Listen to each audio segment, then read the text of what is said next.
नमस्कार. मूलभूत भूमिती सत्र मालिकेतली हे आपल्याचे चौथे सत्र आहे. 3 सत्रांचा आपण टप्पा पार पडलाय आणि आता चौथ्या सत्राला आपण सुरुवात करतो आहे. तर आजचा आपला विषय आहे त्रिकोणाचे प्रकार आणि त्या प्रत्येक प्रकाराचे गुणधर्म. हा एक महत्वाचा विषय आहे, कारण त्रिकोण हा म्हटलं की एक मूलभूत भूमितीमधला महत्वाचा घटक आहे आणि त्यावरचे जे काही चर्चा आहे ती नक्कीच रंगणार आहे असं वाटतं मला. मी आगाशे सरांना विनंती करते की त्यांनी सत्राची सुरुवात करा. सर, ब्रेक कधी घ्यायचा ते फक्त सांगा. 4:45. ठीक आहे. चालेल. नमस्कार सर्वांना, महाराष्ट्र दिनाच्या शुभेच्छा. ऐकू येते माझं बोलणं सरांना? हो सर. परवाच्या सत्रापर्यंत आपण बऱ्यापैकी गाडी पुढे गेली आहे. आजच्या विषयामध्ये हे जे असावरी त्यांनी सांगितलं तो विषय आपण घेणार होतो, पण त्याबरोबर गेल्या वेळी जे आपण जरतर विधानं पाहिली त्याच्या एक पुढचा भाग आपण विचारात घेणार आहोत, जो आपल्या आत्ताच्या सत्राला पण उपयुक्त आहे. तो म्हणजे एखाद्या विधानाचं नकरण, निगेटिव्ह ऑफ द स्टेटमेंट असं म्हणतात. मग नकरण म्हणजे काय? मूळचं विधान खरं असेल तर नकरण नक्की खोटं असलं पाहिजे, आणि नकरण खरं असेल तर मूळचं विधान खोटं असलं पाहिजे. हे दोन्ही आपल्याला पटतं, पण त्याच्या पुढचा भाग महत्वाचा आहे. असं कुठलंही विधान असता कामा नाही की ज्या विधानामुळे ही दोन्ही विधानं एकाच वेळी खरी किंवा खोटी होती, त्याला म्हणायचं नकरण. आणि असं तिसरं विधान असलं की दोन्ही ही विधानं खरी आहेत तर ते नकरण नव्हे. किंवा दोन्ही विधान खरं असतं तर नकरण नक्की खोटं, नकरण खरं तर विधान नक्की खोटं. आणि तिसरं असं विधान असतं कामा नाही की ज्या विधानामुळे दोन्ही खोटी किंवा दोन्ही खरी आहेत, तर जे विधान त्याला म्हणायचं नकरण. हे लक्षात ठेवा. आता बघूया, आपण एक उदाहरण घेऊया. समजा मी म्हणलं एबीसीडी हा आयत आहे, तर एबीसीडी हा आयत नाहीये, त्याचं नकरण. हे फार सोपं झालं कार्यक्रम. तेव्हा आपल्याला बऱ्याच वेळा असं वाटतं आहे असं की नाही करायचं, नाही असं की आहे करायचं, म्हणजे नकरण होतं. हे काही वेळा बरोबर आहे, पण बऱ्याच वेळा हे होत नाही. उदाहरण एक देतो, म्हणजे बघा, किंवा संजीव हा मुलगा सर्व विषयात पास झाला आहे, याचं नकरण तो सर्व विषयात नापास झाला आहे असं होत नाही, किंवा सर्व विषयात नापास झाला नाही असंही होत नाही. आता इथे काय पाहिजे? संजीव हा मुलगा सर्व विषयात पास आहे या विधानाचं नकरण संजीव हा मुलगा किमान एका तरी विषयात नापास आहे, हे त्याचं नकरण आहे. लक्षात ठेवा. एका तरी विषयात नापास आहे म्हणजे 2 विषयात नापास असतं तर चालेल, 3 विषयात असं तर चालेल, सर्व विषयात असं तर चालेल, त्याला काही बाधा येत नाही. पण आपण म्हटलं सर्व विषयात नापास आहे आणि समजा तो 2 विषयात नापास असता, तर सर्व विषयात नापास हे पण चूक, सर्व विषयात पास हे चूक. आणि त्यामुळे सर्व विषयात नापास हे काही त्याचं 2 विषयात नापास असतं तर काही ते बरोबर होत नाही. आणि म्हणून ज्याला आपण नकरण म्हणतो ते असं असलं पाहिजे की मूळचं विधान खरं असेल तर नकरण नक्की खोटं, नकरण खरं असेल तर मूळचं विधान नक्की खोटं. हे कशासाठी सांगितलं? याच्या पुढचा भाग आहे तो म्हणजे समांतर विधान, पॅरलल स्टेटमेंट. म्हणजे त्या दोन्ही विधानाचं विधान दिसायला जरी वेगळं दिसलं तरी अर्थ एकच असतो. मी एक उदाहरण घेतो म्हणजे तुम्हाला लक्षात येईल. एखादा विद्यार्थी जर 9वी पास असेल तर तो 5वी पास असेलच, असं मूळचं विधान आहे. 9वी पास असेल तर तो 5वी पास असेलच, हे मूळचं विधान आहे. आता मूळच्या विधानात बघा काय ते. या विधानावरून अर्थ असा स्पष्ट झाला की 9वी ही इयत्ता 5वी पेक्षा वरची इयत्ता आहे, आणि तेव्हा 9वी पास असेल तर 5वी पास असेल, होय का नाही? आता याचं समांतर विधान जेव्हा मी तयार करतो आहे तेव्हा लक्षात ठेवा, जरच्या पुढे जे विधान दिलं आहे त्याचं नकरण करायचं आणि ते तरच्या पुढे ठेवायचं, आणि तरच्या पुढे जे विधान आहे त्याचं नकरण करायचं आणि तरच्या पुढे ठेवायचं. म्हणजे काय गमत होईल बघा. जर एखादा विद्यार्थी 5वी पास नसेल तर तो 9वी पास नाहीच. म्हणजे त्याचा अर्थ काय? या दोन्ही विधानांना एक कळलं की 9वी ही 5वी पेक्षा वरची इयत्ता आहे बा. आणि म्हणून समांतर विधान करताना काय करायचं? मूळच्या विधानाचं जे जरच्या पुढचं जे विधान आहे त्याचं नकरण तरच्या पुढे ठेवायचं आणि तरच्या पुढच्या विधानाचं नकरण जरच्या पुढे ठेवायचं. म्हणजे मूळचं विधान काय, जर एखादा विद्यार्थी 9वी पास असेल तर 5वी पास असेल, पण जर एखादा विद्यार्थी 5वीच पास नसेल तर 9वी पास नसेल. या दोन्ही विधानाचा अर्थ एकच होतो की 9वी ही इयत्ता 5वी पेक्षा वरची इयत्ता आहे. आणि त्यामुळे ह्या नावाचं समांतर विधानं, पॅरलल स्टेटमेंट, हे जे सगळे प्रकार आपण पाहिले जे आपल्याला सिद्धतेच्या पूर्वतयारीसाठी नक्की दिलंय, नक्की काय शोधायचंय, कसं शोधायचंय याचा विचार करण्यासाठी उपयोगी पडतात. आता आपण गेल्या वेळी म्हणलं त्रिकोणाचे गुणधर्म, त्रिकोणाचे प्रकार किती. गेल्या वेळी आपण अभ्यास केला की लघुकोण त्रिकोण, काटकोण त्रिकोण, विशाल कोण त्रिकोण, असे 3 प्रकार आहेत त्याचे. हे झाले कोणावरनं 3, बाजूवरनं 3 आहेत. विषमभुज त्रिकोण, समद्विभुज त्रिकोण आणि समभुज, हे सगळे प्रकार आपल्याला माहिती आहेत. फक्त आता गंमत काय बघा, समद्विभुज त्रिकोण म्हणजे 2 भुजा एकरूप असल्या पाहिजेत. समभुज त्रिकोण म्हणजे 3ही भुजा एकरूप असल्या, बाजूवरून आपल्या नावातनच कळतं. मराठीमध्ये ही एक चांगली गंमत आहे. म्हणजे मराठी भाषा किंवा हे का चांगलं, याचं कारण अर्थवाही शब्द असतात बघा. समभुज की कळतच. आता समभुज त्रिकोण हा मराठीतला शब्द आणि इक्विलॅटरल ट्रायंगल हे इक्विलॅटरल जरा तरी बरं आहे, पण समभुज चौकोन आणि रॉम्बस म्हणजे त्या रॉम्बसवरनं कळतच नाही बाजू समान आहेत ते.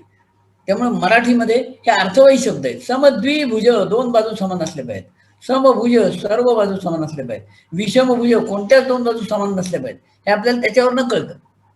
मग आता काय करायचं, हे विद्यार्थ्यांच्या डोक्यात पक्क बसावं म्हणून आपण वेगवेगळे त्रिकोण आकृत्या काढायच्या फळ्यावर. ABC, एबीची लांबी 6, बीसीची लांबी 6, एसीची लांबी 6. त्रिकोणाचा प्रकार सांगा. मुलं सांगतात तिन्ही बाजू सारख्या म्हणजे समभुज त्रिकोण आहे. एबीची लांबी 6, बीसीची पण 6, पण त्या तिसऱ्या एसीची 4 आहे, समद्विभुज आहे. तिन्ही बाजू वेगवेगळ्या लांबीच्या आहेत, विषमभुज आहे, हे त्यांना कळलं पाहिजे. आणि म्हणून आधी त्याची व्याख्या सांगण्यापेक्षा या त्रिकोणात काय विशेष आहे, तिन्ही बाजू सारखे आहेत, या त्रिकोणात काय विशेष आहे, 2 बाजू सारखे आहेत, यात काय विशेष आहे, कुठलीच बाजू सारखे नाही, हे त्यांनी सांगू दे. मग आपण तिची नावं देऊया की समभुज म्हणजे हे, समद्विभुज म्हणजे हे, विषमभुज म्हणजे ते.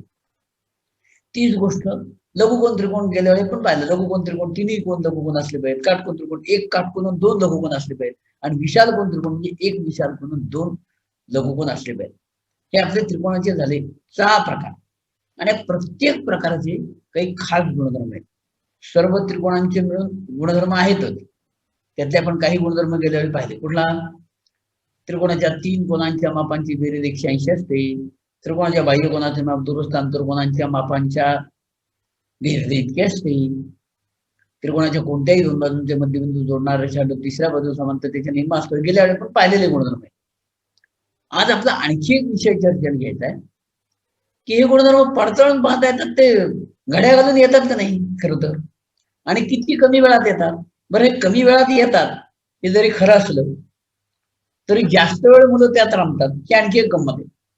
म्हणजे 2 मिनिटात त्यांना एकदा हे कळतं, आणि कळलं की दिवसभर तेच करत राहतात. हे बघ, जो दिसेल त्याला समजून सांग, इकडे तुला सांगतो, आणि त्यामुळे ते त्यांचं जास्त घट्ट रजिस्टर होतं. म्हणजे जसं मोजून मापून आपण प्रयोगशाळेत प्रयोग करून पडताळून पाहणे हा जसा एक विषय आहे, तसा दुसरा विषय आहे त्यांनी पडताळून पाहावं. आणि मग पडताळून पाहिलं की त्यांना आपोआप कळलं. ते पडताळून पाहण्याचा कार्यक्रम म्हणजे हा आहे. याचे काही गुणधर्म मी आता तुम्हाला दाखवणार आहे. इथे मला कितपत दाखवता येतील, तुम्हाला कितपत कळतील, पण तुम्ही शिक्षक असल्यामुळे थोडं अस्पष्ट जरी दिसलं तरी तुमच्या लक्षात येईल मला काय म्हणायचं ते. आणि मग असे गुणधर्म आपल्याला पडताळून पाहता येतात, ही त्यांना सवय लावायची की असे गुणधर्म जे जे आपण बोलतोय ना ते पडताळून कसे पाहतात बघा. आता ते काही गुणधर्म दाखवतो.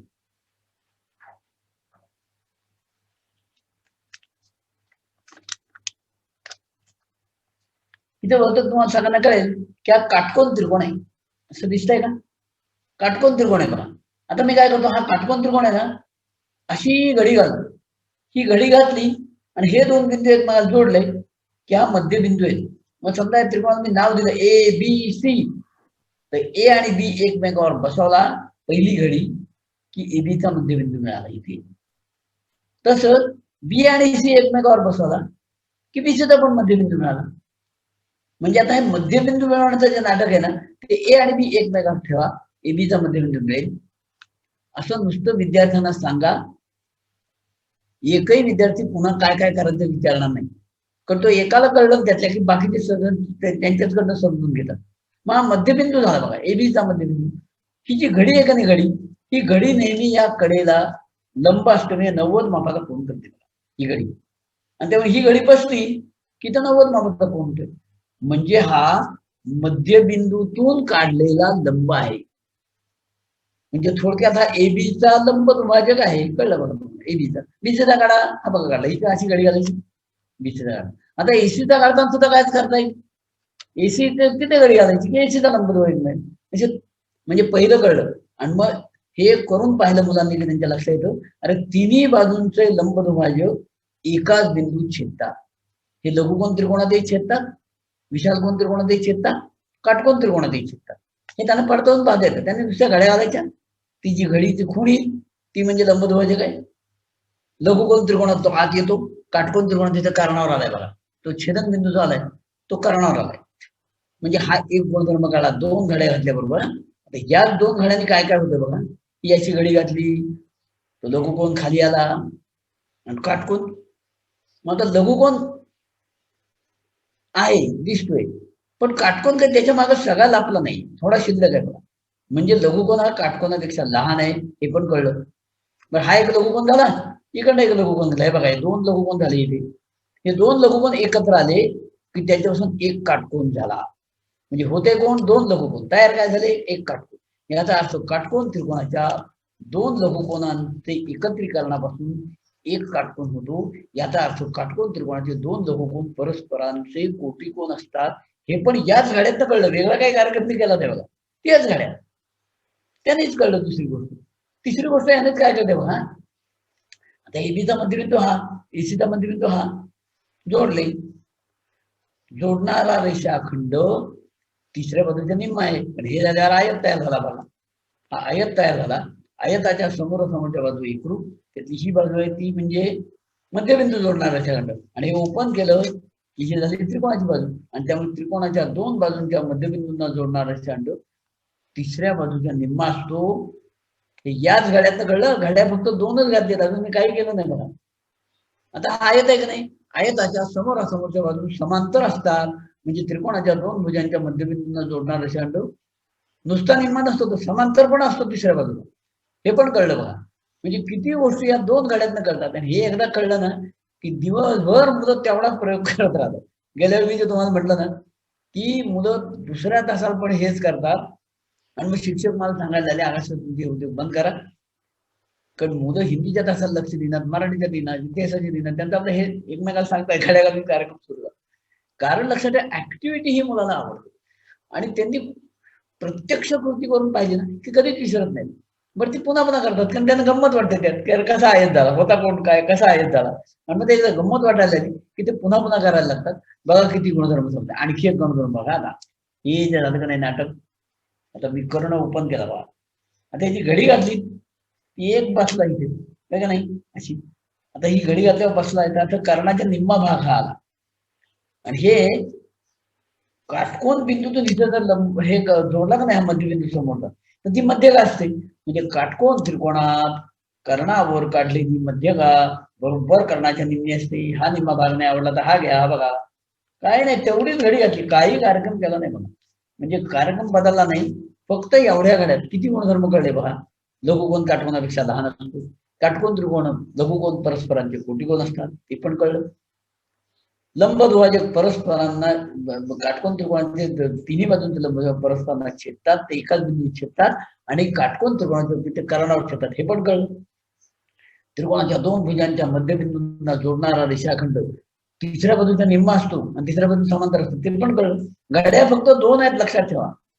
म्हणजे बऱ्याच वेळा काय होतं, आपलं वाटतं बऱ्याच घड्या कशा काय पोरांच्या, दोन, त्या दोन घड्यावर फक्त काय करायचं, तासाला दोन घड्या घालायच्या.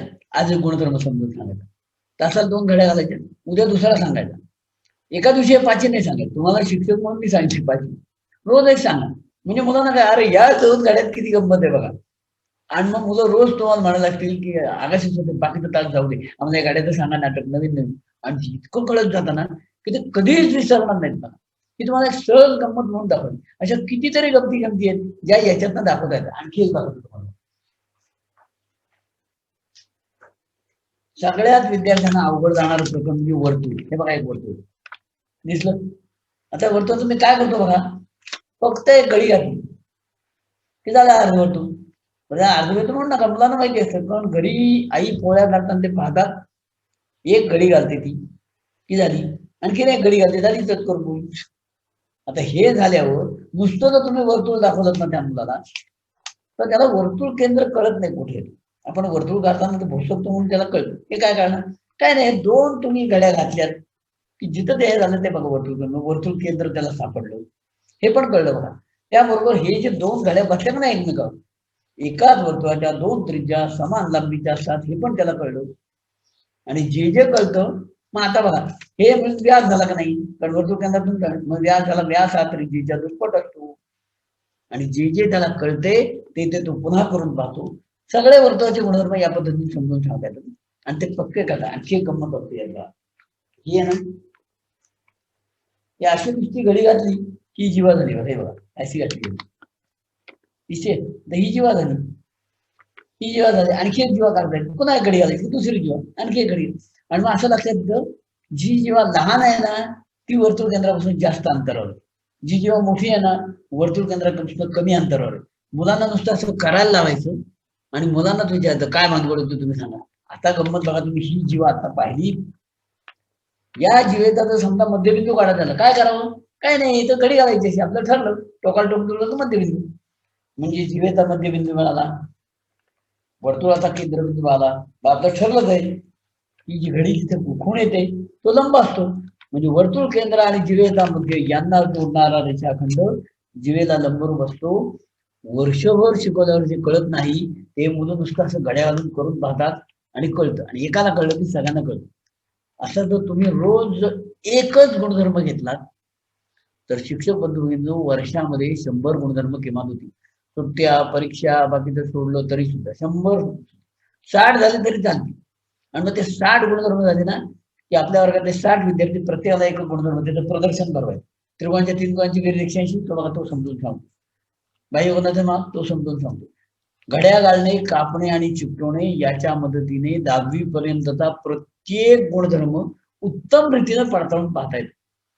60 गुणधर्म तर विद्यार्थ्यांची पडताळून झाली ना नुसते, तर तुम्ही कल्पना करू शकणार नाही एवढी त्यांची भूमिती अप्रतिम होती. कारण त्यांच्या डोक्यातच असलं की घडी घालायची सुरू, आणि मग त्या डोक्यात मग त्यांना लिहायला लावा की काटकोन त्रिकोणात कर्णावर काढलेली मध्यगा कर्णाच्या निम्मी असते. आता त्याला कळलं.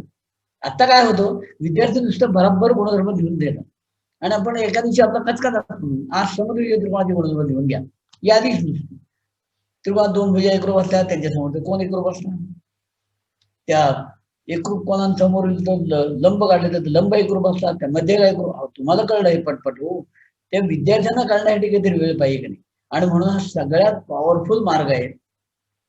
बरं, यासाठी मोठं प्रयोगशाळा तर काही लागत नाही. साधे आपले जे ह्याचे असताना झेरॉक्स काढायची कागद, ती एक रिम कागद आणा, किंवा पोरांनाही सांगा तुम्ही 100 कागद जवळ ठेवा, कापायला लावायचं, कात्रीने काम रोज, आणि रोज एक गुणधर्म एकच समजून द्यायचा रोज.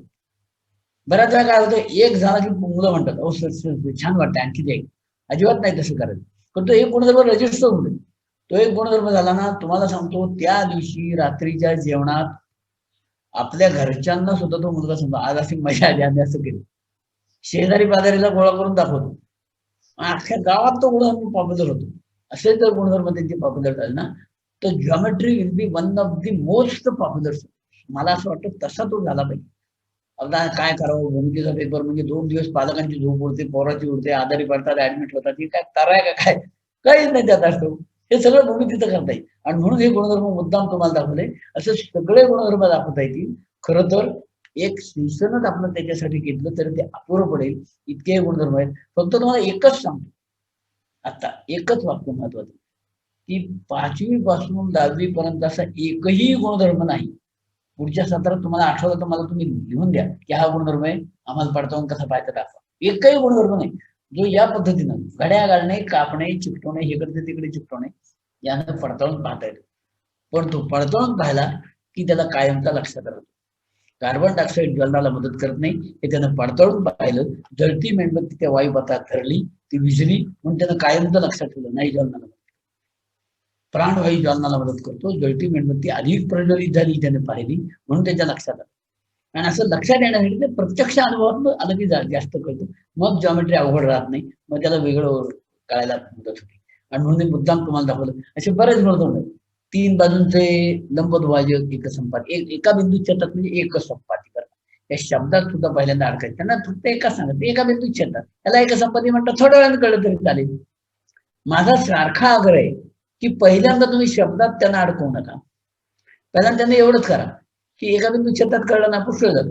मग त्याला एकसंपाती म्हणतात, नंतर कळेल काही दिवसांनी.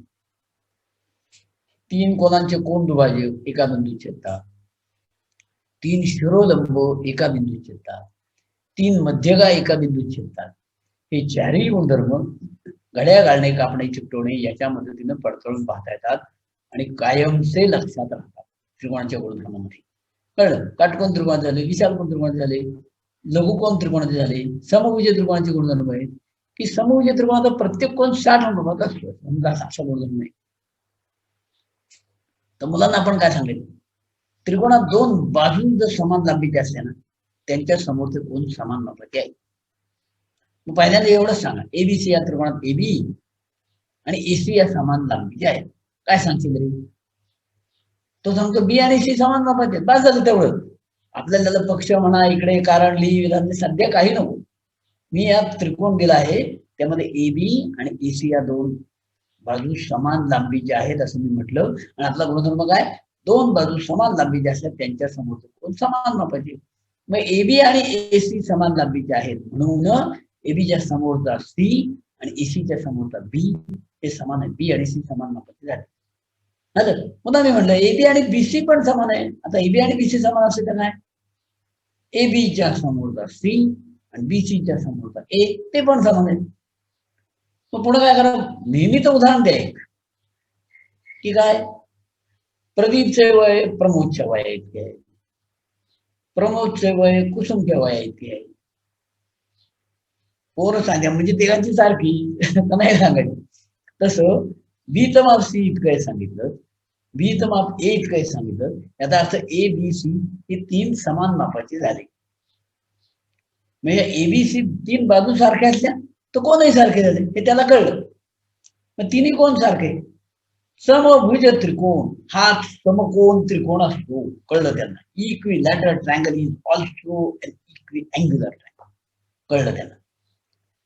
आता तिन्ही समान असोत नाही तर नसोत, त्रिकोण आहे का नाही.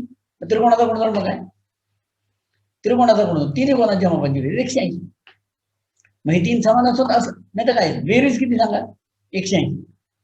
मग माझे 3 पिशव्या आहेत माझ्याकडे, 3 पिशव्यामध्ये मिळून 180 रुपये आहेत आणि तिन्ही पिशव्यात सारखेच पैसे ठेवले आहेत. त्रिकोण सोडा तुम्ही, येडपट पोरग सुद्धा उत्तर देईल 60-60 रुपये असले. आपलं ठरलं काय, माहिती असलेल्याकडून माहित नसलेल्याकडे जाते एकदम. कशाला, मग ते कळलं ना विधान अरे 2 व 3 वर लिहिलं 3 आणि आधी नकोच ते बांधलं. 3 पिशव्या आहेत, 3 पिशव्यात मिळून 180 रुपये आहेत आणि तिन्ही पिशव्यात समान आहेत. प्रत्येक पिशवीत सांगा, कदाचित तुम्हाला एकदम ते 180 देते नको, एकदम करा. 3 पिशव्या आहेत 6 रुपये 3 पिशव्यात, प्रत्येक पिशवीत कोणतं सांगेल की नाही. आपल्याला काय कुठून तरी त्याला हे कळल्याची कारण. आणि मग हे कळलं की मग त्याला कळतं ही अशी सुद्धा होते.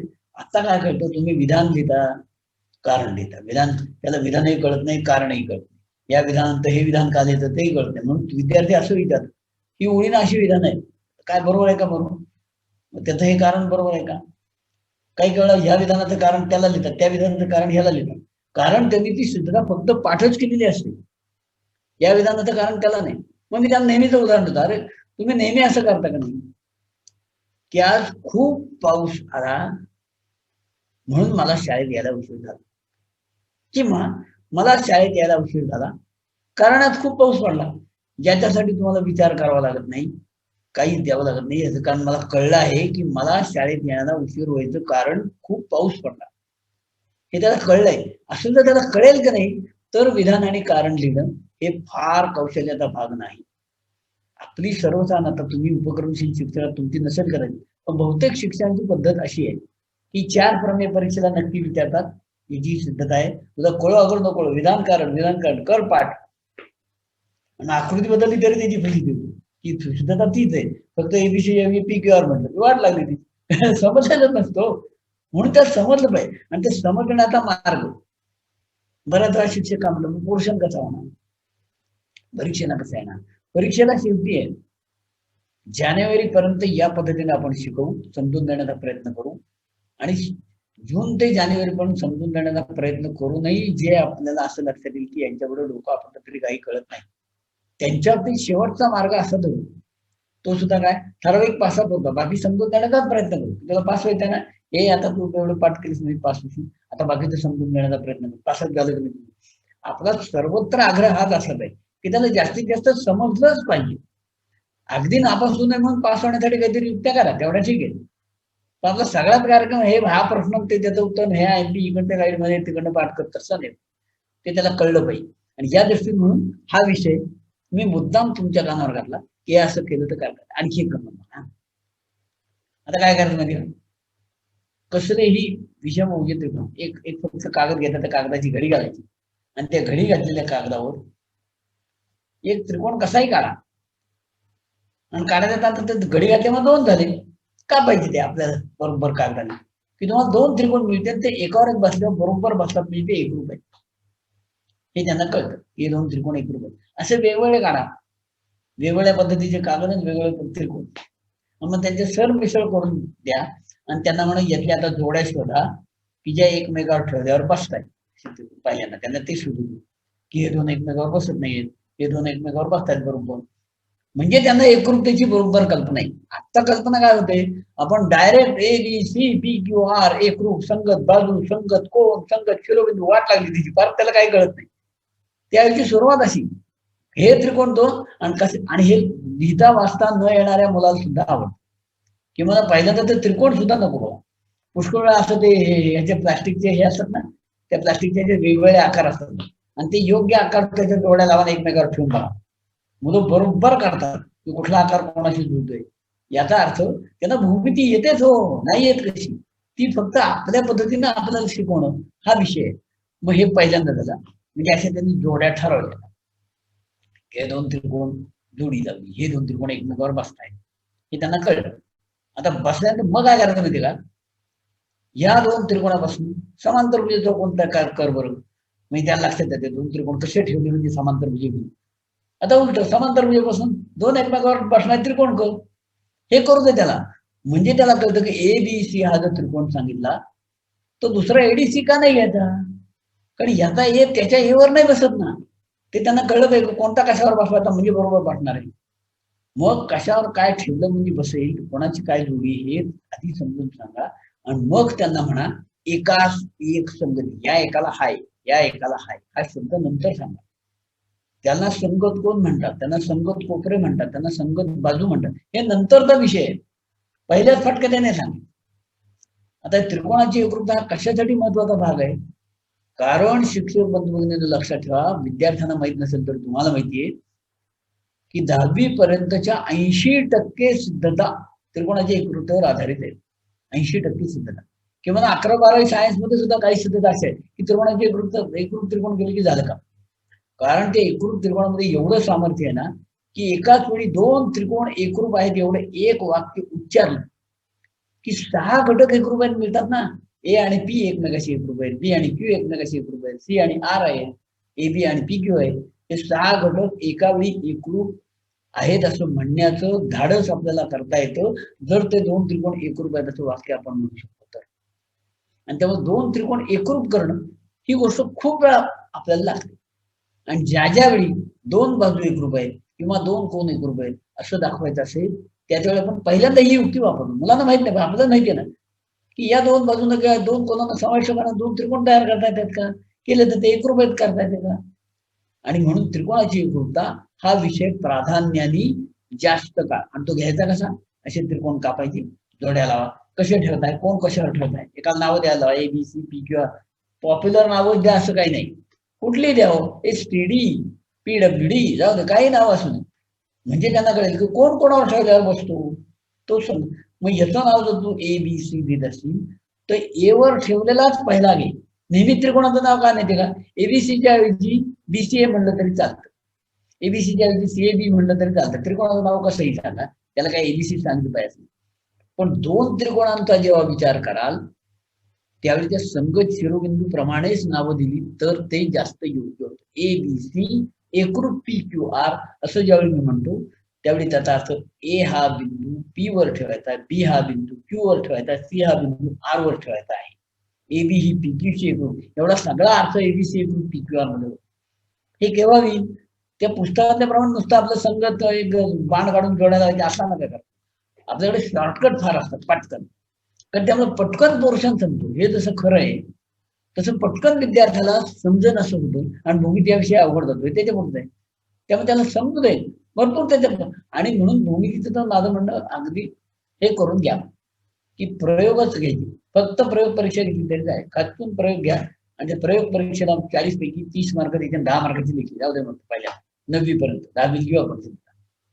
मग त्यांना कळेल की अरे प्रयोग बरंचसं पडताना पाहिलं जातं. हा एक त्यातला एक भाग झाला. यातला आणखी एक महत्वाचा भाग सांगायला गेल्या वेळी आपण पाहिलं आवश्यक आणि पुरेसे, अशा दोन अटी, आवश्यक आणि पुरेसे. आवश्यक म्हणजे काय? हे आवश्यक आहे आणि पुरेसे म्हणजे काय? एक उदाहरण देतो म्हणजे कळलं. 10वीत येण्यासाठी गेल्या वेळी उदाहरण दिलं तुम्ही, 10वीत एखादा विद्यार्थी असण्यासाठी 1ली ते 9वी प्रत्येक यातला पास होणे आवश्यक आहे. हे आवश्यक. पुरेसं म्हणजे काय? याचं काही एक दाखवलं तर झालं. 10वीचं सर्टिफिकेट दाखवलं आता की 10वीत आहे असं, 9वी पास झाले तर सर्टिफिकेट चालेल, हो का नाही? 9वीची गुणपत्रिका दाखवली तरी चालेल. 9वीतनं शाळा सोडल्याचा दाखला की हा विद्यार्थ्यांकडे 9वी पास झालाय, 10वीत आहे, हे कळतच सगळं. आणि त्यामुळे 10वीत असण्यासाठी यापैकी काही चालतं. मुख्याध्यापकाची चिठ्ठी असली त्या विद्यार्थी आमच्या शाळेत असून 10वी शिकत आहे, चालेल. याला म्हणायचं पुरेसं. यापैकी काहीही असलं तरी पुरेसं आहे. याच्यावर तो विद्यार्थी 10वीत आहे सिद्ध होते आणि एकदा 10वीत आहे सिद्ध झाल्यानंतर 1ली ते 9वीच्या सगळ्या यातला पास झाला आहे. हे इथं सांगायचं काय कारण? याचं कारण दोन त्रिकोण एकरूप ज्यावेळी म्हणतो ABC एकरूप PQR केव्हा असतात? ज्यावेळी कोण A कोण B शी एकरूप आहे, कोण B कोण Q शी एकरूप आहे, कोण C कोण R शी एकरूप आहे, AB PQ शी एकरूप आहे, BC QR शी एकरूप आहे, AC PR शी एकरूप आहे. 6 घटक झाले. हे 6 घटक जर एकरूप असले तर आणि तरच फक्त दोन त्रिकोण एकरूप असतात. पण दोन त्रिकोण एकरूप म्हटलात की 6च्या 6 घटक झाले का नाही? हो, कारण हे 6 घटक एकरूप असले तरच एकरूप होणार ना. तेव्हा 6 घटक एकरूप म्हणण्याचं पुण्य आपल्याला एकदम मिळणार. दोन त्रिकोण एकरूप आहेत. मग आता दोन त्रिकोण एकरूप आहेत असं सिद्ध करण्यासाठी 6ही आवश्यक आहे का? नाही आवश्यक. असणार आहेत हे गोष्ट खरी की 6ही घटक एकरूप असणार आहेत, पण सिद्ध करण्यासाठी 6 घटकची आवश्यकता नाही. सिद्ध करण्यासाठी 10वीचं मुख्याध्यापकाची चिठ्ठी पुरेशी आहे, 9वीची मार्कलिस्ट पुरेशी आहे. हे जसं आहे ना, हे किंवा ते तसं समजा मी दाखवलं AB आणि PQ ही एकरूप आहे, BC आणि QR ही एकरूप आहे, AC आणि PR हे एकरूप आहे, तर ते दोन त्रिकोण एकरूप होतात. बाबा कसोटी. आता या कसोटी तुम्हाला माहिती आहे, फक्त एक गंमत सांगू. कसोट्या सांगायच्या आधी एक कार्यक्रम असा करा, आपण त्रिकोण रचना काढायला शिकवतो मुलांना. काय नाही, त्याबरोबर सर्व मुलांना येते ABC हा त्रिकोण काढा, AB बरोबर 6, BC बरोबर 7, EC बरोबर 8 काढायचे. कशी काढायची फार तर रचना सांगा. झाली काढून की मुलगा बघतो शेजारची होईल त्याच्यासारखा आपला दिसतोय का नाही, आणि मग त्याच्यासारखा दिसला की त्याला बरोबर वाटतं. याचा अर्थ काय? मुलाने काढलेला, त्याच्या शेजारच्या मित्राने काढलेला, आपण शिक्षकांनी काढलेला, आणखी वर्गातल्या प्रत्येकाने काढलेला, हे सगळे त्रिकोण सारखेच दिसतात. ते कापले नाही एकमेकावर ठेवले तर बरोबर बसतील. म्हणजे काय? याच्या त्रिकोणाच्या 3 बाजू, ह्याची बाजू याच्या बाजूवर, याची बाजू म्हणजे बाबा कसोटी झालीच बघा. याच्या त्रिकोणाची AB बाजू याच्या त्रिकोणाची AB बाजू बरोबर, याच्या त्रिकोणाची BC त्याच्या त्रिकोणाची बाबा कसोटी. दुसरा लावा, AB द्या, BC द्या, मधला कोण द्या, बाकोबा कोकोबा कोबा सगळ्या झाल्या. आणखी एक गंमत करा, त्यासाठी मी एवढं विस्तारित सांगते. 4 रचना झाल्या, ते 4 मुलांचे काढून झाले. आता काय गंमत करायची माहिती का? मुलांना सांगायचं BC बाजू दिली आहे, काय करा, BC बाजू दिली आहे, कोण C दिलाय आणि AB दिली. आता BC बाजू दिली आहे, कोण सी दिला आणि एबी दिली. मग आता मला वाटतं सोपं आहे हो, बीसी काढा, कोण सी काढा, एबी इतकं अंतर घ्या, बी वर बोला ठेवून चाप काढा, जिथे भेटेल ते दिसायला बरोबर आहे. त्यांना म्हणा काढा. काढल्यानंतर एबी अंतर जेव्हा घेताना तेव्हा ते सी कोण होतं हे असतो का नाही, त्याला ते दोन ठिकाणीच येते, इकडं पण इकडं पण. आता त्यांना म्हणा हे बरोबर का ते बरोबर, खरं तर आपल्या मध्ये दोन्ही बरोबर. याचा अर्थ एखाद्या मुलाने असं खाली घेऊन काढला तरी तो एबीसी होईल, वर घेऊन काढला तरी एबीसी होईल. हे दोन्ही त्रिकोण एबीसी आहेत, या वर्णनाचेच आहेत, पण कापून एकमेकावर ठेवले तर ते जुळत नाही. आणि म्हणून बाबा को ही कसोटी नाही. मुलांच्या डोक्यात येतं बाबा को कसोटी का नाही, आपण तो पुस्तकात नाही म्हणत नाही, तसे छापलेले आहे. एवढ्या 3च असतात, आपण कोणा करू नको, 4 कसोटी सांगितले, 5वी काय करायची तुला? का नाही ते त्याला कळू दे, कापून काढू दे त्यांना 2 त्रिकोण. अरे हा त्रिकोण हा त्रिकोण याच वर्णनात आहे बरं का, एकमेकावर बसत नाही. मगाचे कसे बाजूबाजू जे होते ते बरोबर बसले, बाजू कोण बाजू बरोबर बसले, आणि म्हणून बाबा बा, बाकोबा, कोबाको, कोकोबा या 4 कसोट्या आहेत, पण बाबा को ही कसोटी नाही. हे मराठीत झालं. SSS, SES, ASA, AAS नका नाही. मग आता बाबा को किंवा को बाबा म्हणजे काय, ASS अशी तिथली असते. मग मुलांना माहिती ASS म्हणजे काय असते, ASS म्हणजे गाड्या असते. त्यामुळे आपण ASS अशी कसोटी वापरली तर आपण गाडव होणार. मुलांना आणखी नाही कळलं ही कसोटी नाही वापरायची. काटकोण त्रिकोणासाठी स्पेशल कसोटी कर्णभुजा कसोटी. आणि म्हणून या सर्व कसोट्या सुद्धा मुलांच्या डोक्यात आपण सांगितल्या पाहिजेत. मी हे बोललो, या बाबतीत आपण जर काही विचार केलेला असेल किंवा आपल्या काही प्रतिक्रिया असतील, आपण वेगळा काही प्रयोग केला असेल याच्या संबंधात, तर 5 मिनिटात आपण वेळ देऊया. त्या 5 मिनिटांमध्ये आपण याची चर्चा करूया, नाही तर पुढचा मला भाग घ्यायचा तो आपण घेता येईल. फक्त बोलताना कुणीही नेहमीप्रमाणे अनम्यूट करून बोला, म्हणजे आपण काही शंका विचारली, आपण काही प्रयोग केलाय तो समजेल.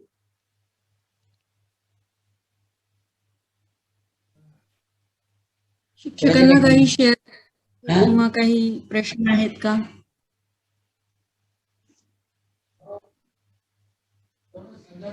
कोणाला काही शेअर करायचं आहे?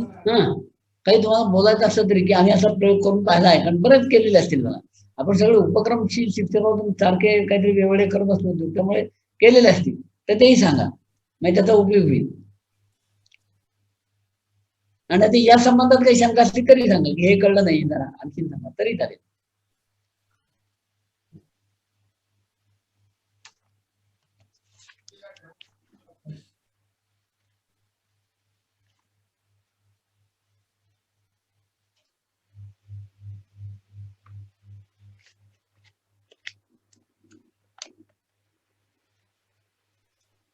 बहुतेक नाहीये सर, आपण कंटिन्यू करू शकतो. ओके, कोणाच्या मनात काही नाही कळलंय व्यवस्थित किंवा आणखी काही?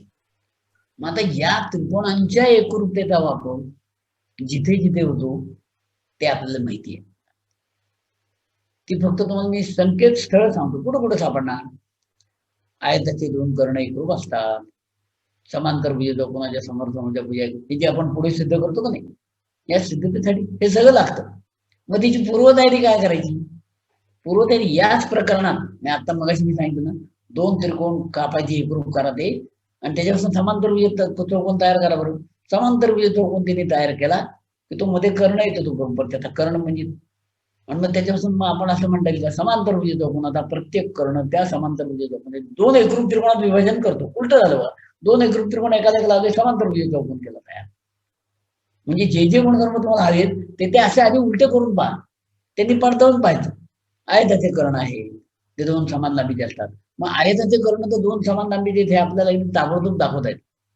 2 विद्यार्थ्यांच्या कंपास पेटी मधलं 30-90चे गुणे घ्या दोघांच्या मध्ये, आणि ते एकमेकाला लावून असे बघा की 2 काटकोन त्रिकोण दिसतात बरोबर, त्यांचा आयत होतो तयार. असा ठेवला की हे झालं, नाही तर आयत. मग ते त्यांना कळतं बरोबर. या पद्धतीने पहिल्यांदा हे सगळे गुणधर्म, ते गुणधर्म म्हणून नाही सांगायचे, त्यांना काय होतं ते सांगायचं, आणि ते समजा कळलं आधी तर ते असं म्हणायचं कारण नाही समांतर भुज चौकोनाच्या वेळी ना आता ते बोलायचं नाही, असं नको. 2दा होईल ते, एकदा त्रिकोणांच्या एकरूपतेमध्ये होती, एकदा समांतर भुज चौकोनाच्या.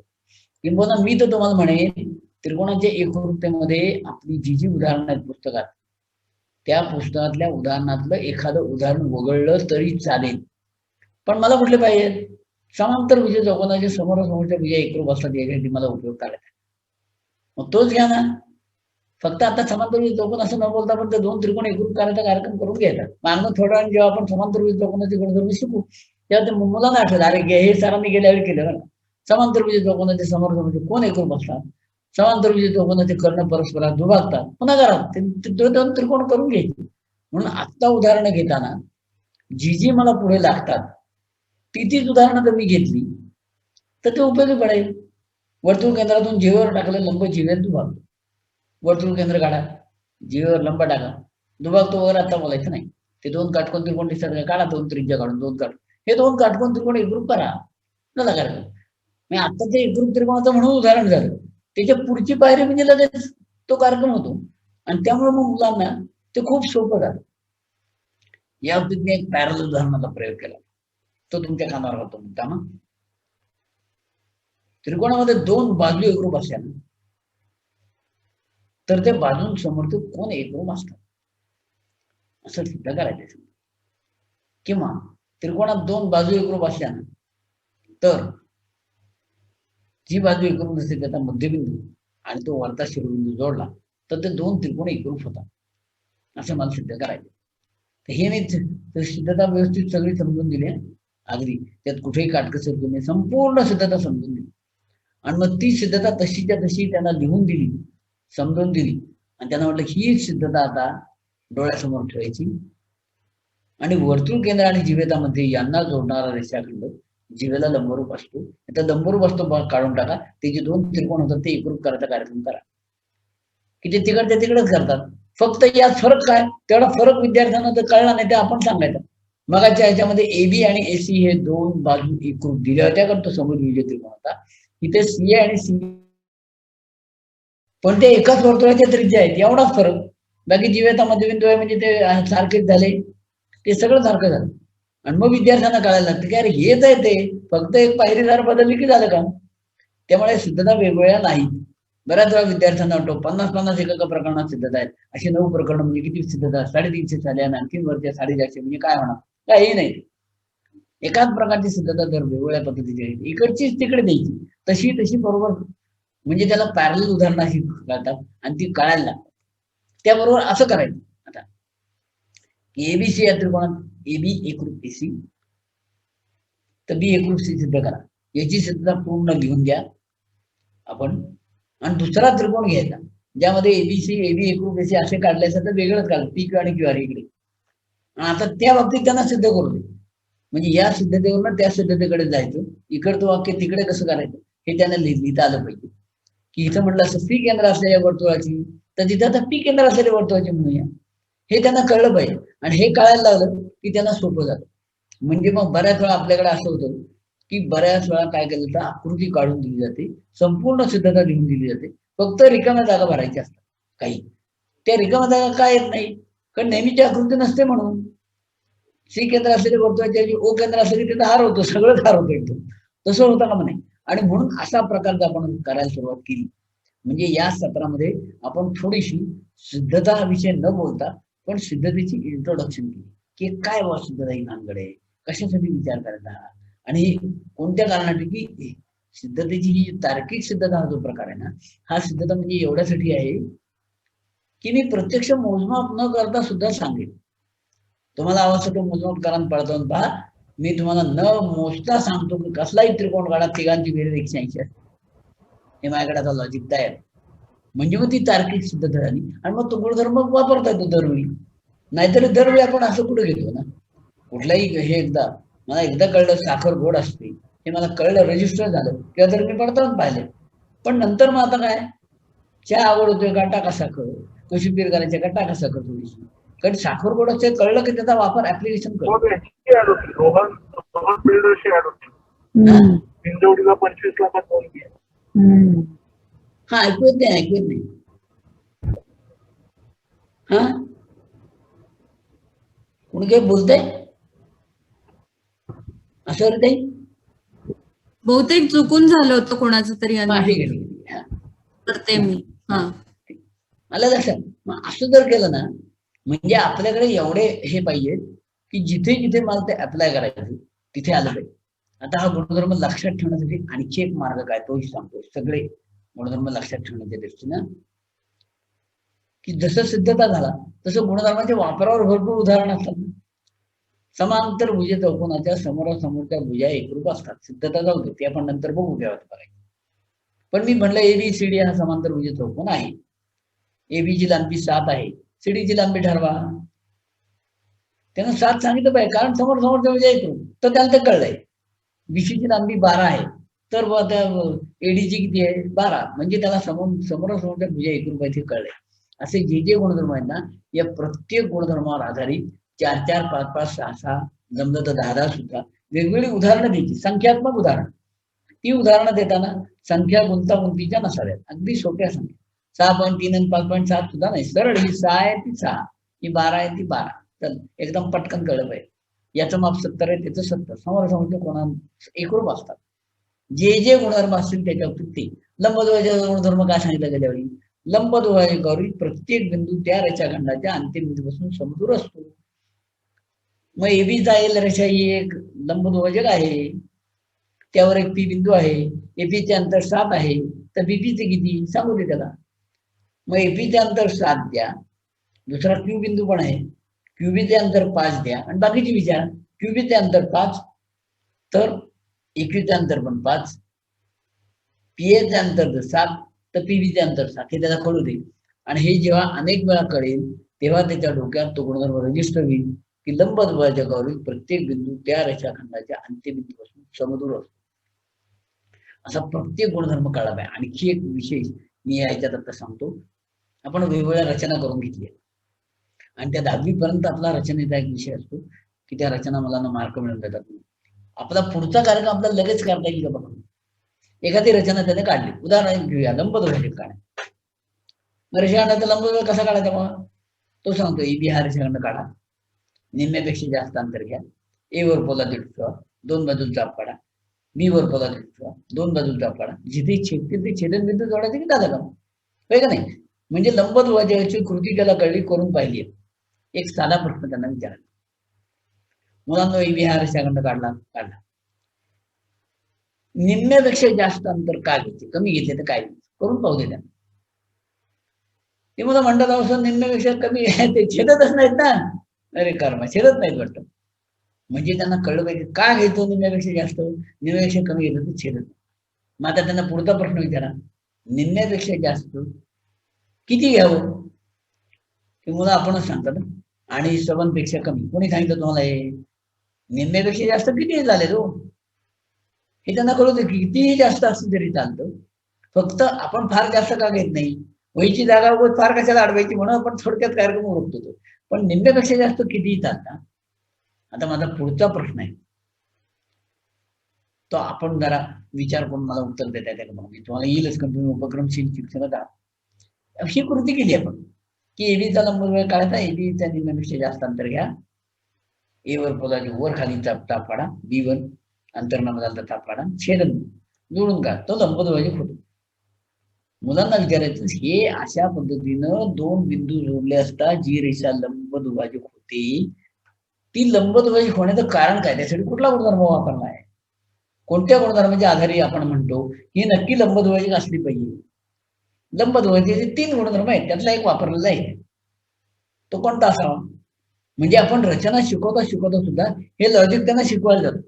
आणि मग त्यांना ती रचना का करायची सरांनी सांगितलं म्हणून नाही, आता हे काढा आपण स्पर्शिकेच्या बाबतीत त्रिज्येपेक्षा कमी अंतर इकडे इकडे तो तसं कृती करतो, पण त्या शेवटमध्ये का करायचं कळत नाही. आपण आता त्या कृतीला मार्क ठेवले नाहीत कृती लिहायला किंवा ते बरोबर आहे, पण ते का त्याला मिळणार नाहीत म्हणून पण लिहू देतात. मग आपण आता काय करतो कृती त्याला विचारायला हरकत होतो की ही कृती का केली, याचं कारण काय. मग ह्याच्या पाठीमागचं कारण काय बघा, विचार करू ना. तुमच्या कोणाला सांगता येत असेल तर अनम्यूट करून सांगा की एबी आहे, त्याचा आपण लंबद्वय काढतोय, एबीच्या निम्म्यापेक्षा जास्त अंतर घेतले, चाप काढले का नाही, ए वर ठेवून बी वर ठेवून आणि ते 2 चापांचे छेदनबिंदू काय PQ असतील ते जोडले, तर जी रेषा PQ आहे ती लंबद्वयाची होते नक्की. त्याचं कारण काय? एक कारण मुलं पडतं, आम्ही पडताळून पाहिलंय ते बरोबर मध्यबिंदूतून जाते नव्वद होतो, हे बरोबर आहे, पडताळून पाहिलंच नाही. आणखी काय कारण, कुठला गुणधर्म असा वापरतो आपण लंबदुभाजकाचा की ज्यामुळे हे आपल्याला सांगता येईल? तुमच्यापैकी जर कोणाला सांगता येत असेल तर जरूर सांगा, म्हणजे यामध्ये तुमचं शेअरिंग घेऊन. नाही तर काय मी एकटा बडबडतो 6:15 गडबड संपायचं असेल. जर तुम्हाला सांगता येत असेल नसेल तरी काही बिघडलं नाही, कारण काय आलं तुम्ही एखादा प्रश्न विचार मला पण येणार नाही, त्याचं काय नाही मोठं. हा बोला. हॅलो सर, हा, हा मोरे बोलते मी. हा. हा, जर का पीक्यू हा आपण लंबदुभाजक काढला असेल एबीचा हा. आणि पीक्यू त्या रेषाखंडावरती कुठलाही आपण दुसरा एखादा बिंदू घेतला, समजा ई बिंदू घेतला हा. आणि त्या ई बिंदूचं ए बिंदू पासून म्हणजे एई डिस्टन्स आणि ईबी डिस्टन्स काउंट केलं तर हा. तिथे आपण तो गुणधर्म सांगू शकतो की लंबदुभाजकावरचे सगळे बिंदू हे समदूर असतात. नाही ते बरोबर ना, तो लंबदुभाजकाचा गुणधर्म झाला, हे बरोबर आहे. माझं म्हणणं असं आहे की अशी कृती केल्यानंतर तो लंबदुभाजक येतो असं कारण काय? म्हणजे तो बिंदू आहे, ई बिंदू पण समदूर आहे, हा बिंदू पण समदूर आहे, सगळे बिंदू समदूर, हे बरोबर आहे. पण असा कुठला गुणधर्म आहे की ज्या गुणधर्मामुळे आपण असं म्हणतो की हे आहे म्हणून हा नक्की लंबदुभाजकच असला पाहिजे. हा, त्याच्यावरचा एक बिंदू घेऊन ते तुम्ही पडताळून पाहिजे लंबदुभाजक आहे की ते बरोबर आहे. असा कुठला गुणधर्म आहे? तीन आहेत बघा लंबदुभाजकाचे. आणि कोणी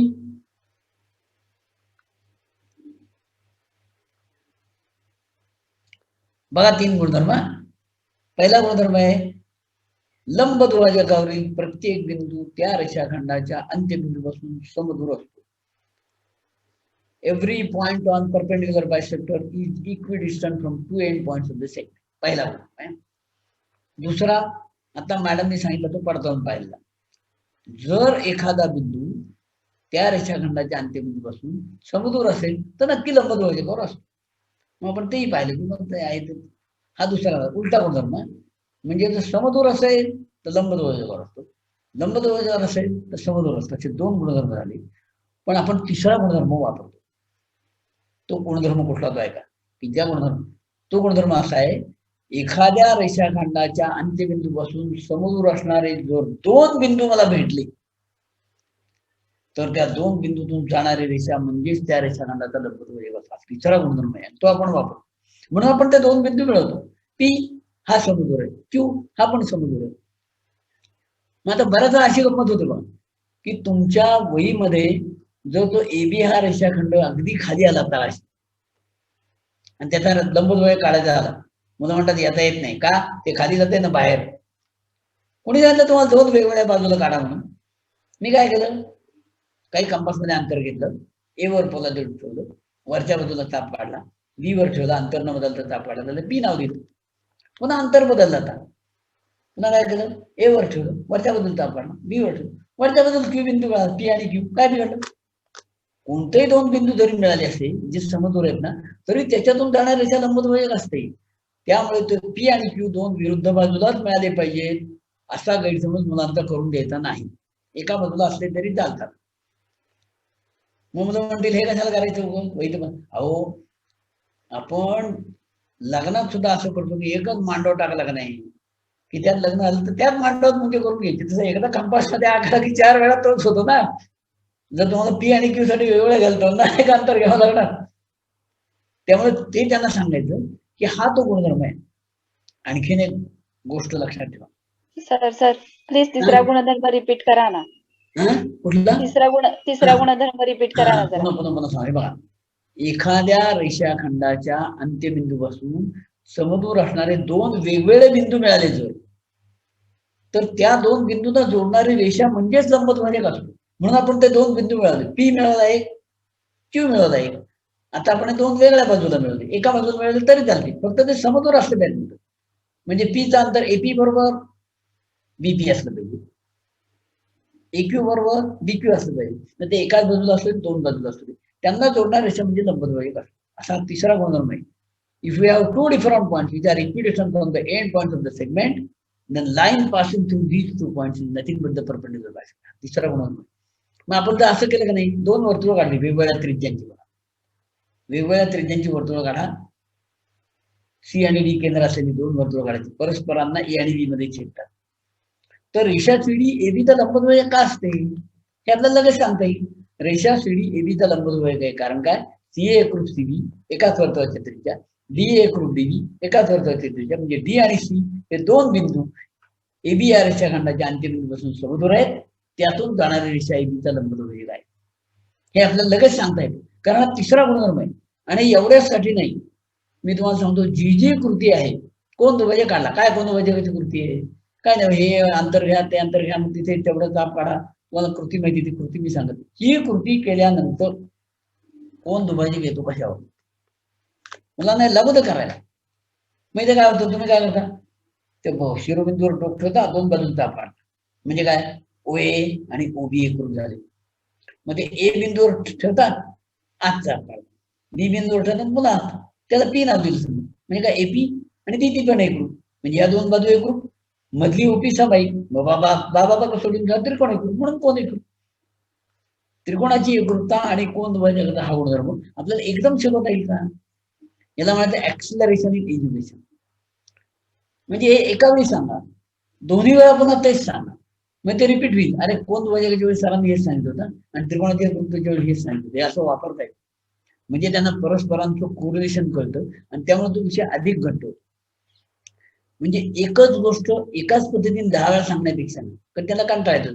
तोच गुणधर्म सांगितलं मी, वर्तुळ केंद्रांच्या जीवितामध्ये त्यांना जोडणार सांगितलं काय, तेच पुन्हा वाक्य बोलतो, मुलं म्हणतात कळली 10 कशात सांगताय. तोच गुणधर्म वेगवेगळ्या भाषेत 10 प्रकारे सांगितला तर तुम्हाला म्हणतो, अरे हे म्हणजे तेच आहे बरं का, ते म्हणजे तेच आहे बरं का, हे त्यांना कळतं. आणि त्या दृष्टीनं हा विषय आपण लक्षात घेऊया की असं प्रत्येक रचना जी जी तुम्ही 5वी पासून 10वी पर्यंत आत्ताची 3 बाजू असली सुद्धा बघा ना, 3 बाजू दिली असा त्रिकोण काढले, तुम्ही काय करता, बीसी काढा पाहिजे असं म्हणतात. का बीसी काढा, एबी काढायचं काय बिघडत, काही बिघडत नाही, कुठले काढा. मला एबीसी हा त्रिकोण काढण्यासाठी आवश्यक गोष्ट काय, ए बी आणि सी 3 बिंदू मिळाले की माझं काम झालं, होय का नाही. 3 बिंदू मिळाले तर कोणाला लिहिता वाचता नाही येणार सुद्धा काढायचं त्रिकोण पडदेशी, त्याला तीन तीन तीन करून म्हणलं काढ त्रिकोण, काढायचं नाही बघा. ते 3 बिंदू मिळवणं हेच कौशल्य. आता बीसी ज्या अर्थी 6 दिलाय त्या अर्थी बी आणि सी मधलं अंतर 6 आहे फक्त, कळलं, म्हणजे मी 2 बिंदू मिळवले. आता मला फक्त एच मिळवायचा आहे. मी जर म्हणलं एबी बरोबर 5, बी बरोबर पोलाच्या डोक्यावर चाप काढा, या चापावर कुठेही तो बिंदू असेल तरी एबी बरोबर 5 ही अट पूर्ण होईल नक्की. पण एसी बरोबर 7 आहे ना, मग आता पुन्हा हे करा, सी वर पोलाच्या डोक्यावर एसी बरोबर 7, या चापावर कुठेही बिंदू असेल तर एसी बरोबर 7 ही अट पूर्ण होईल. आता जर दोन्ही चापावर असेल तर एबी बरोबर 5 आणि एसी बरोबर 7 ही दोन्ही अटी पूर्ण होतील आणि म्हणून अशी रचना करायची. हे त्यांना कळू दे, 2 वेळा करून पाहू दे. या दोन्ही अटी केव्हा, जसं तो चौकात पोलीस असतो का नाही, लक्ष्मी रोड आणि काय शिवाजी रोड, या दोन्ही रस्त्यावर जो चौकात पोलीस आहे ना, तो चौकात उभा असलेला पोलीस एकाच वेळी 2 रस्त्यावर आहे, शिवाजी रस्त्यावर पण आहे, असं आहे का नाही, नाही तर तो फक्त शिवाजी रस्त्यावर असेल त्या लक्ष्मी रस्त्यावर, अशी उदाहरणं देतात वेगवेगळी, म्हणजे जेणेकरून ते समजेल. आणि हे आपल्या व्यवहाराशी भूमितीचा खूप संबंध आहे जवळचा. ती भाषा जी आहे त्या भाषेत आपण नंतर हे करू, कारण ते मुलांनाही कळायला लागेल की भाषा फार अवघड नाही, विषय समजणं हे फार महत्वाचं आहे. या दृष्टीनं आताचा तुम्हाला आणखी एक हे सांगितला विषय, तो म्हणजे ज्या ज्या रचना आपण 10वी पर्यंत करून पाहणार आहोत त्या प्रत्येक रचनेची कृती, त्या पाठीमागचं कारण विद्यार्थ्यांना न विचारता आपण सांगूया. सगळ्यांना एकावेळी कळेल असं नाही, पण आपण सांगितलं तर केव्हा तरी जेव्हा हे विद्यार्थी म्हणला आहे त्यावेळी सांगितलं ना पाहिजे, त्या दिवशी सरांनी सांगितलं बरोबर अर्थ येते. आणि या पद्धतीनं वेगवेगळ्या पद्धतीने सारखं बंबार्डिंग करून तो गुणधर्म त्याच्या डोक्यात पक्का बसेपर्यंत हे काम करायचं. आणि हे भूमिती जास्त का करावं लागतं, बीजगणितात का नाही लागत, कारण बीजगणितात टाईप आहे, एकदा एक टाईप काढला की झालं.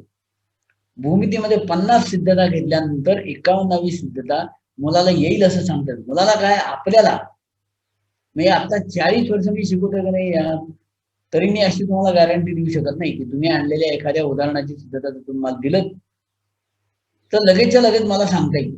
फक्त एवढंच आहे की मला लवकर येण्याची शक्यता आहे, कारण 40 वर्ष मी काम करतोय मी. आणि त्यामुळे काय होतं, जेवढे जास्त वेळा गुणधर्म ते वेगवेगळ्या अँगलनी पाहिले जातील, वेगवेगळ्या अँगलनी त्या आकृत्या पाहिल्या जातील, तेवढी त्यांना सिद्धता येण्याची शक्यता असते.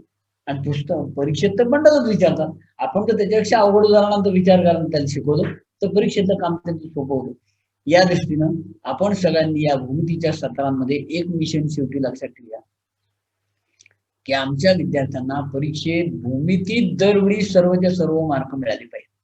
आपण संकल्पच करायला बीजगणितात मिळाले पाहिजे होते. आतापर्यंतची परिस्थिती आपली अशी आहे, काही अपवाद बघायला, की बीजगणित आणि भूमिती एकत्र असल्यामुळे बरेच विद्यार्थी पास होतात. जे भूमितीत नापास होतात ते सुद्धा बीजगणितातल्या मार्कांमुळे त्यांचं तरलं जातं. पण आपण उलट करायचं.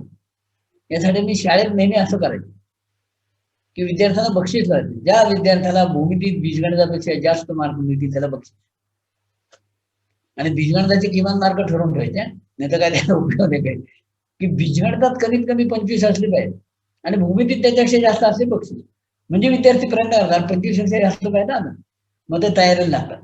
आणि ते पहिल्यांदा तयारी लावण्यासाठी जर एकदा त्यांना तिची गोडी लागली की ते भूमितीच्याच अभ्यासाच्या नादी लागतात, त्यांना बीजगणिताच्या अभ्यासाचा कंटाळा येतो. पण तोच टाइम काय बी वर्ग होता 40ची किंमत काढा, काहीच नाही अर्थ एबीसी दिल्यावर किंमत काढा.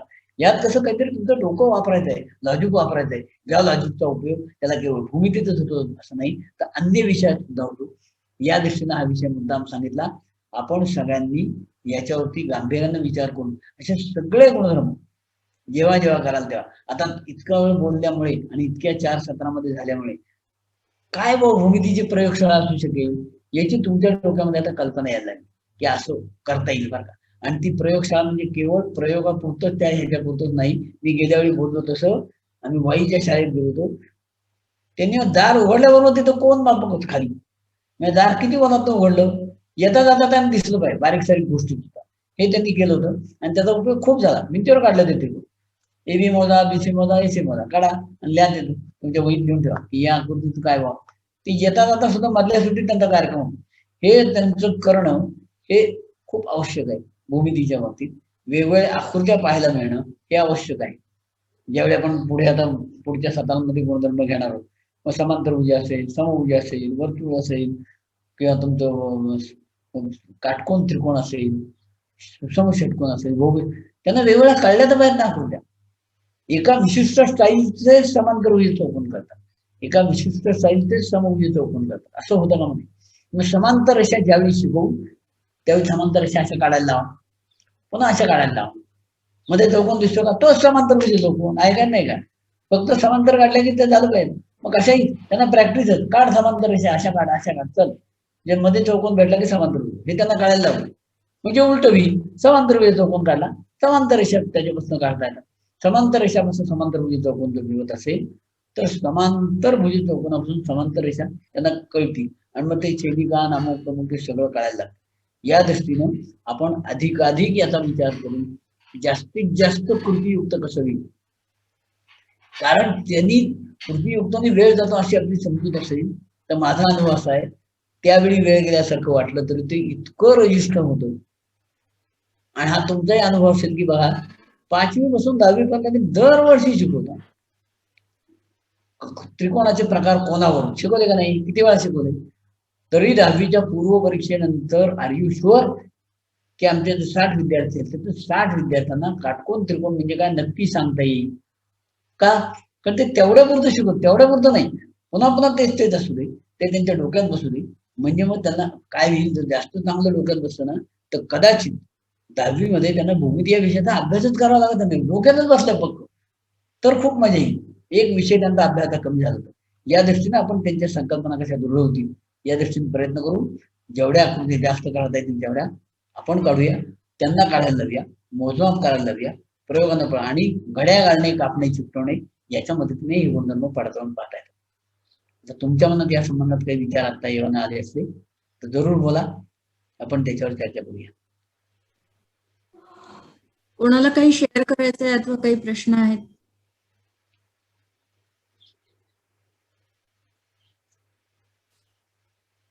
मी असं सर्व शिक्षकांना सुचवू इच्छिते की आता सरांनी काही प्रात्यक्षिक दाखवले घड्या घालून, जे कागदाच्या घड्या घालून गुणधर्म पडताळणी याविषयी, तर आपण त्यातले काही गुणधर्म आपण आता इथे पाहिले. त्याच प्रकारे जर तुम्ही भूमितीच्या पुस्तकातील जे काही गुणधर्म आहेत ते कागदाच्या घड्या घालून स्वतः प्रात्यक्षिक करून बघितले तर तुम्हाला मला वाटतं त्यामध्ये अजून तुम्हाला स्वतःला पण काहीतरी नवीन गवसल्याचा आनंद मिळेल आणि नक्कीच हे कागदाच्या घड्या घालण्याचं जे कृतीयुक्त अध्यापन आहे ते तुम्ही मुलांपर्यंत पोचवायला उत्सुक व्हाल. तर मला असं वाटतं आता ज्या काही सुट्ट्या लागतील उन्हाळ्याच्या तर त्यामध्ये तुम्ही थोडं कृतीयुक्त अध्यापनावर थोडासा विचार करून काही त्याविषयीच्या संकल्पना जर तुमच्याकडून आल्या तर आम्हाला पण त्याविषयी आनंद होईल आणि पुढच्या सत्रांमध्ये तुमचं पार्टिसिपेशन जे होईल ते नक्कीच चांगल्या प्रकारे होईल. तर तुम्ही याविषयी जरूर विचार करावा. जो भूमिती कृतीयुक्त अध्यापनाने कशा प्रकारे शिकवता येईल किंवा सरांनी जी भूमितीची प्रयोगशाळा म्हटली तर त्यामध्ये काय काय करता येईल. काही गाईडलाईन्स आपल्या CBSE कडनं पण आहेत भूमितीची प्रयोगशाळा कशी तयार करता येईल याविषयी. नक्की ती तुम्ही जरूर पहा. काही पुस्तके पण आहेत भूमिती प्रयोगशाळेवरची तर ती पण तुम्ही चालू शकता आणि पुढचं जे काही सत्र येईल तर तिथे तुमच्याकडनं आम्हाला काही पार्टिसिपेशन नक्की आवडेल. म्हणजे तुमचे विचार याविषयीचे ऐकायला नक्की आवडेल. आणि दुसरी गोष्ट मी ही सांगू इच्छिते की हे याच्यासोबतच आपण IT ची जोड त्याला काही देऊ शकतो का. तर जिओजेब्रा हे तुम्हाला माहितच असेल बहुतेक शिक्षकांना. जर जिओजेब्रा तुम्हाला वापरता येत असेल तर अतिशय उत्तम. ते मुलांपर्यंत पण जरूर पोचवा. पण जर जिओजेब्रा वापरता येत नसेल तर तुम्ही ते तुमच्या फोनवर सुद्धा तुम्ही जिओजेब्रा ऍप डाउनलोड करू शकता आणि त्यावर भूमितीचे काही प्रयोग तुम्हाला ऍक्टिव्हिटीज डिझाईन करता येतात का ते तुम्ही बघू शकता. आणि भूमितीची सत्रमालिका संपल्यानंतर जर तुमची रिक्वेस्ट असेल तर आम्ही जिओजेब्राचं सेशन पण अरेंज करू त्याविषयी. पण तोपर्यंत तुम्ही जिओजेब्रा ऍप डाउनलोड करून भूमितीच्या जे काही गुणधर्म आहेत ते तुम्ही पडताळू शकता. अजून कोणाला काही शेअर करायचं आहे. हा मॅडम, मोरे बोलतीये. स्कूलमध्ये असताना मी प्रॉपर्टीज ऑफ गॉड जे होतं सर्कलच्या बाबतीत, तर त्याच्या बाबतीत सरांनी जसं सांगितलं पेपर फोल्डिंग मेथडनी, तर तशीच ऍक्टिव्हिटी घेतली होती.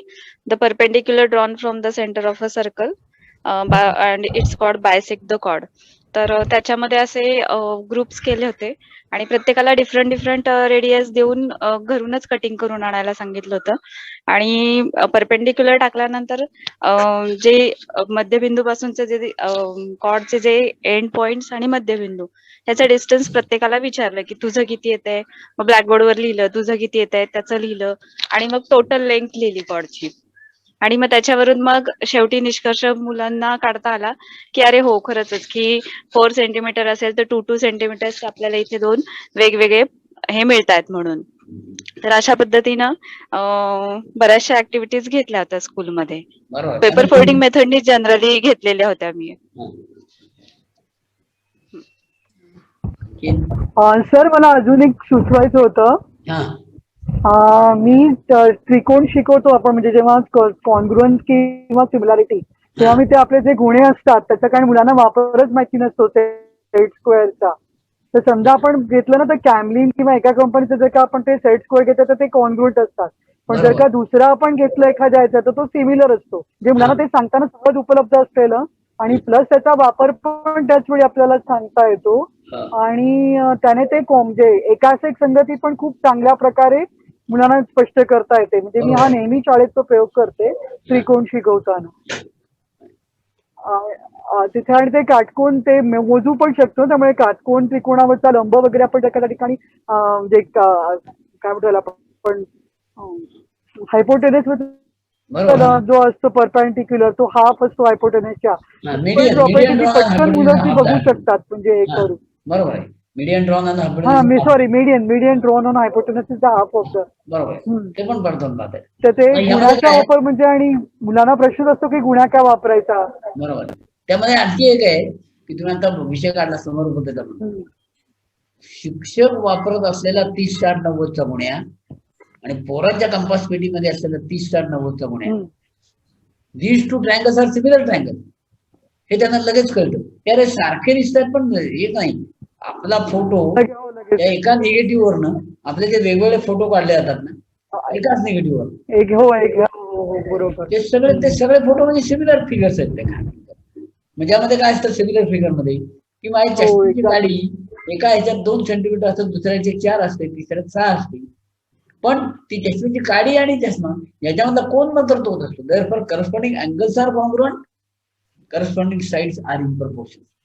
हे त्यांना नुसतं ट्रँगलच्या बाबतीत नाही, हत्ती आपला असतो, तो हत्ती त्या बोंडल्यात तो हे करतात ना, त्या हत्तीचं मॉडेल आणि प्रत्यक्ष हत्ती याचा जर विचार केला तर हत्तीची सोंड आणि मॉडेलची सोंड they are in proportion.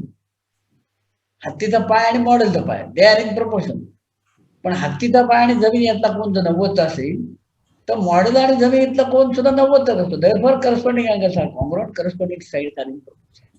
Similarity मध्ये हे पण सांगता येईल.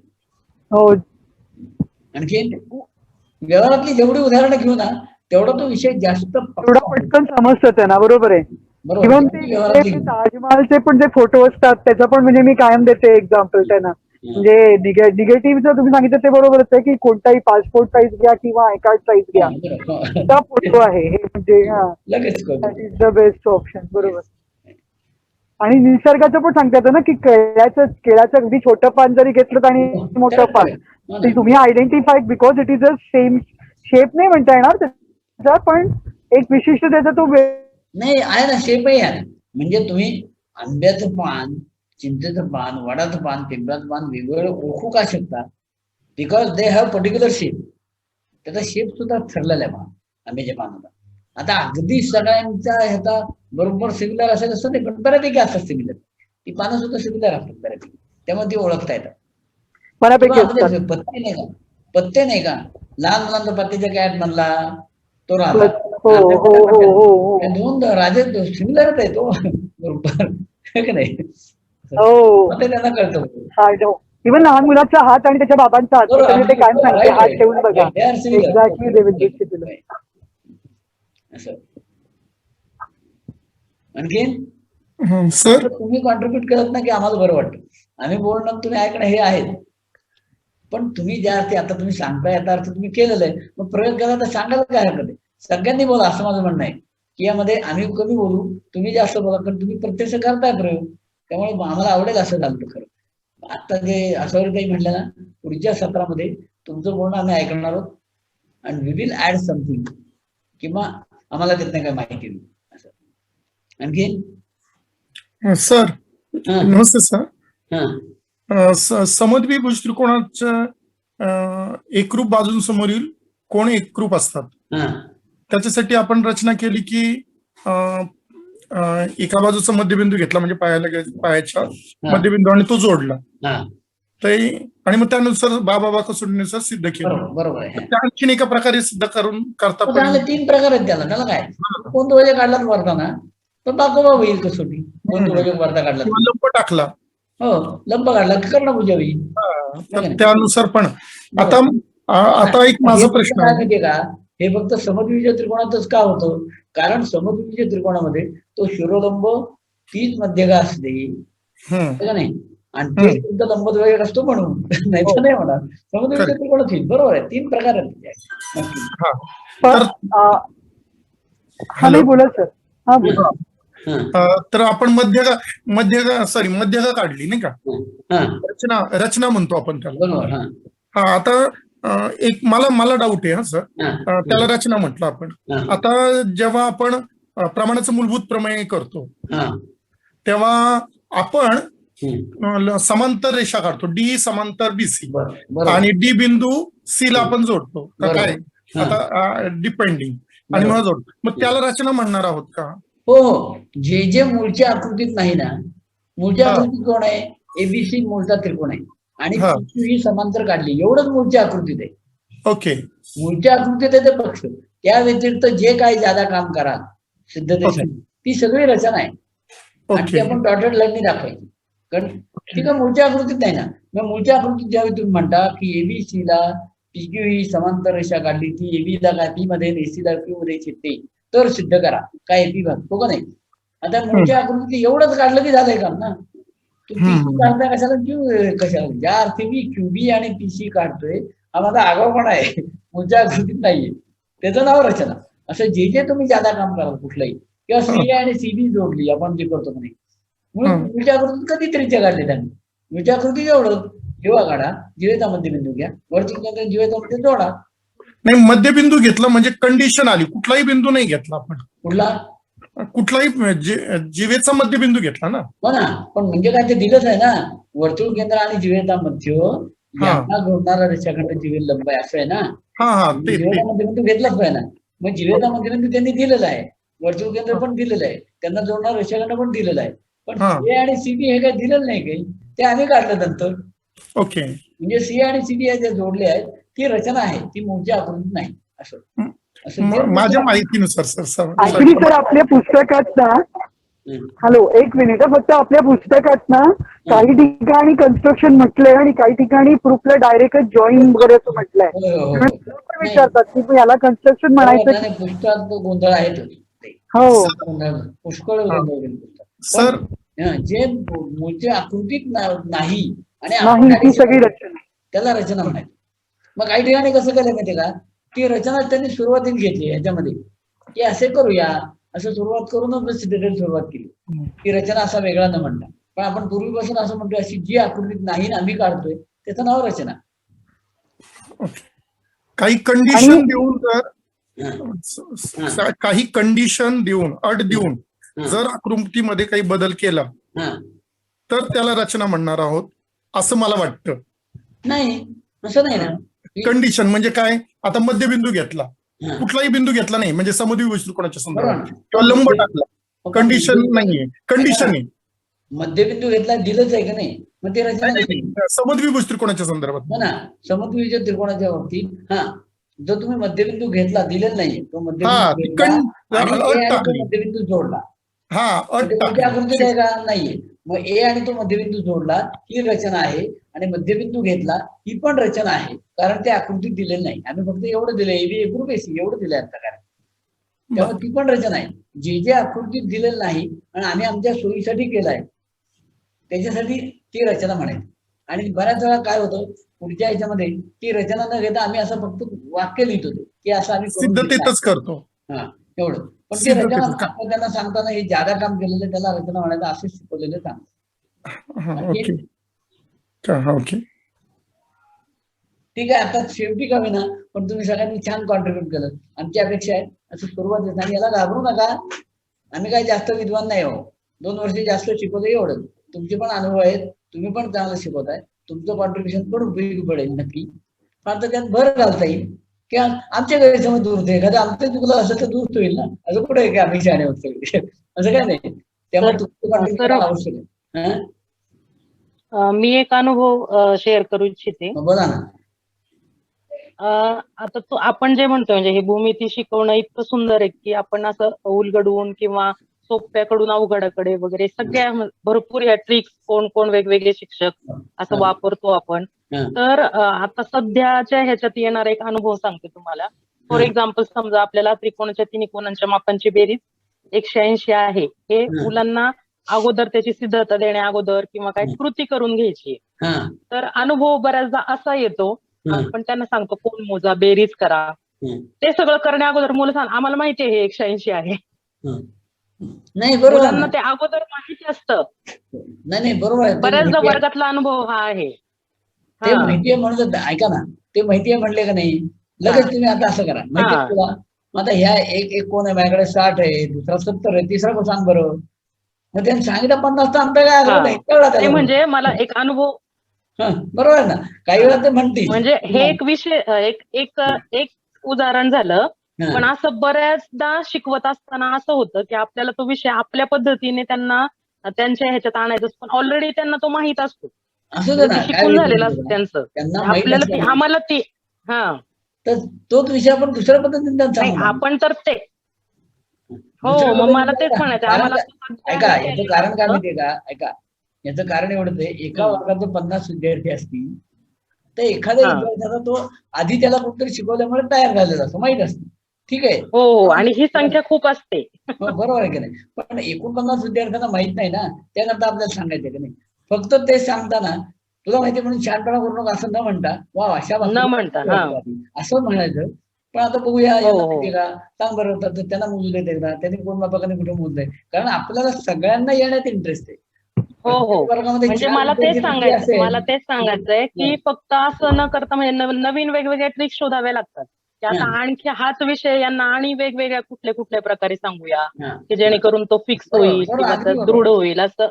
आणि म्हणजे हे तुम्ही केलं फक्त ना, तो काही हा. वेळा जसं विद्यार्थी सांगतात तसं काही वेळा नक्की त्यांना असं वाटेल की अरे इतके वेळा मी पाहिलं पण ही युक्ती माझ्या लक्षात आली नाही.